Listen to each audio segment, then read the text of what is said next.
दोस्तों, नमस्कार। तो मैं हूँ पूजा उपाध्याय। हमारे YouTube चैनल में आप सभी का स्वागत है। तो हम गाने जा रहे हैं एक बहुत पुराना दर्द भरा सोहर। एक पत्नी अपने पति को घर बुलाने के लिए क्या क्या कहती है, आइए आप लोग सुनिए।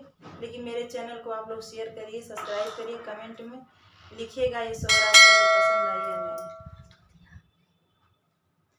अरे अरे काली जामुनिया तू फरी के लटकी जा, तू फरी के झपसी जा, तू हो जामुनी तू है के तोड़न हरी अवतई नयन भरी देखित, नयन भरी देखित हो।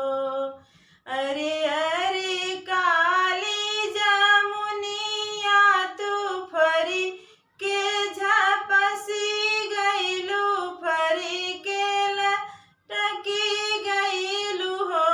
राजा भेजी दिहले खटी के बेटउआ अपने नाही आवई, अपने नाही आवई हो।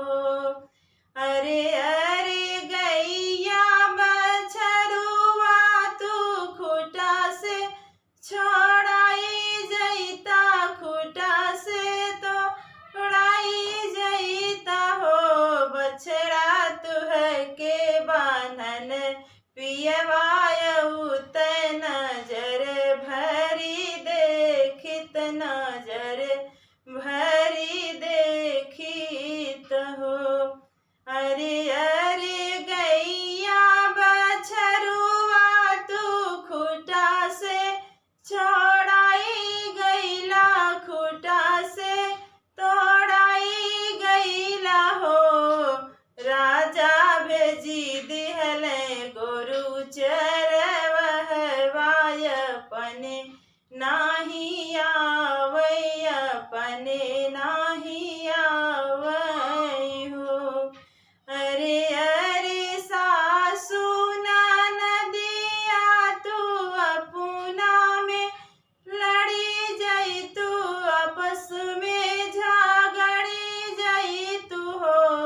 सासू तुह के मनावे पियवाय उत नजर भरी देखित, नयन भरी देखित हो। अरे अरे सासू ननदिया तू आपस में लड़ी गईलू, अपने झगड़ी गईलू हो।